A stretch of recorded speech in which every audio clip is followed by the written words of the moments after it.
Northwestern University announced that an agreement had been reached with pro-Palestinian protesters to diffuse tension on campus.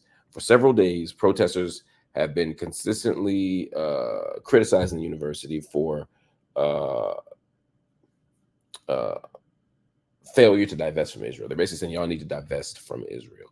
Monday, the university announced that the deal's rules included protests could be allowed to continue until June 1st, but only with one tent up. I'm going to break this down and tell you why this is crazy talk. The protest area will only be accessible to staff, instructors, and students. That means no outsiders. The university will reestablish an advisory committee on investment responsibility in the fall, where the university will be required to answer questions regarding specific holdings. So the university is kind of responding to the divestment demand. University claims it will fund 2 Palestinian faculty members for 2 years and the full cost of attendance for 5 Palestinian undergrads. Northwestern will also provide Muslim students and students from Middle Eastern and North African descent with a temporary space while renovating a house for that purpose in 2 years. That's the backdrop. First of all, salute to the students at Northwestern for pressuring the university to make some kind of concession. Shout out to the students at Northwestern for putting their bodies on the line, their safety and security on the line, their well-being on the line. I don't take that shit lightly at all. And no one else out there should, because a lot of the people who have the criticisms of y'all don't put their bodies on the line. They don't have the criticism of their own actions and their own lack of action. So let me be very clear, y'all.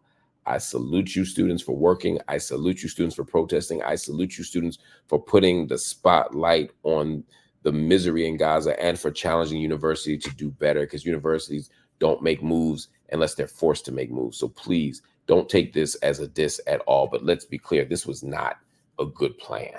And I mean this with love and respect. I'm not criticizing the students. I'm criticizing the outcome. Protests are going to be allowed until June 1st, and you can only have one tent. Look, if you all want to agree with that, fine. The problem with that is the whole point of civil disobedience is to be disobedient.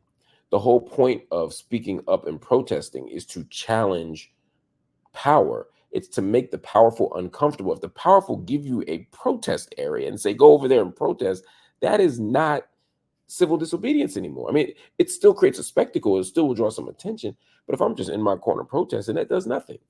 When you take over the building, that's when you do something. When you're sitting in front of the president's office, locked to the door, that does something. When you're out there actually challenging and making the public aware of the issue by making the powerful uncomfortable, that's when you're getting somewhere. You want the power.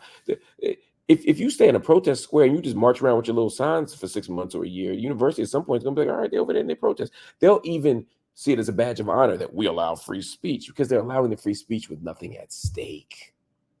You have to make something at stake. Again, I'm not criticizing the students. The students are doing the best they can. The organizers are doing an amazing job. I'm just saying, let's think through this together a little bit. What might be a better outcome? And one of those things is not being allowed to protest for another 30 days, 31 days. Saying you don't want staff, instructors, and students to come in, cool. I get that. I don't agree necessarily, but I have no critique of that. The university will reestablish an advisory committee on investment where they'll be required to answer questions regarding specific holdings. So they're not agreeing to divest from Israel or from anywhere else. They're simply saying we agree to answer questions about where we choose to invest.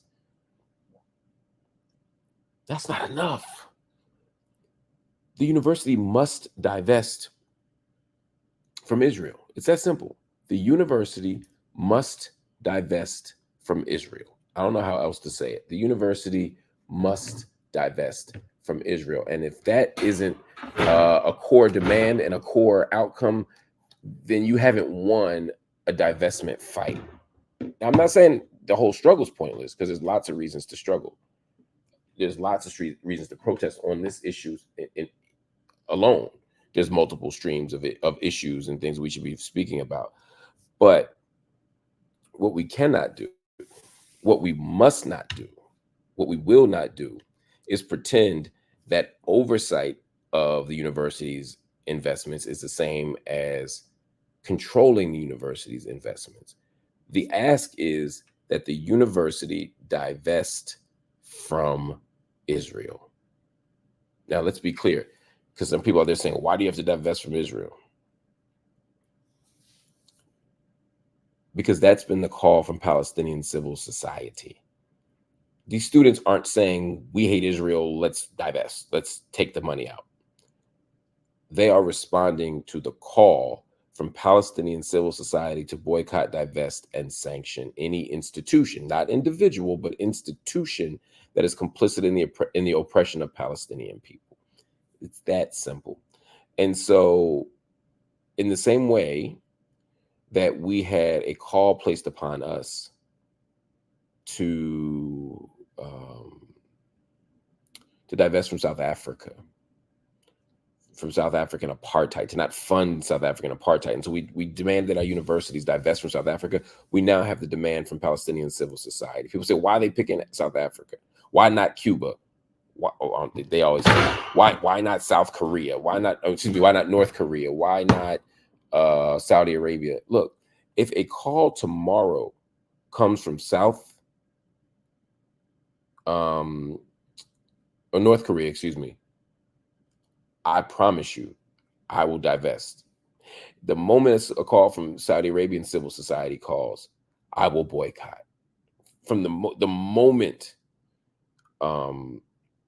we see a BDS call, a sanction call from Russia for Russia, I'm down.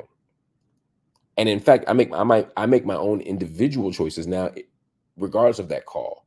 But it's not for me to boycott a country or to start a boycott from a country, but I will heed one. And I will encourage my colleagues to heed one. And that's what the university has to do. They have to heed the call from Palestinian civil society, just like they had to heed the call from South Africa. The difference is, actually, you know what? It's not a difference. It's not a difference. They didn't heed the South African call for decades. Universities got protested and marched. Now they all pretended they love Nelson Mandela. Oh, now they love Desmond Tutu. Now they believe in the South African anti-apartheid struggle. But what were they doing when something was on the line? So these kids are demanding something. So again, shout out to the students at Northwestern. I'm proud of you. I'm proud of the work you're doing. It's not enough, though, to let the university get off the hook by saying next year we'll have a committee where we agree to answer questions from where we put our money. No, I need y'all to make the commitment right now, university, to divest. Now, they also say they're going to give 5 faculty, to fund 2 Palestinian faculty members for 2 years. Look, I'm impressed.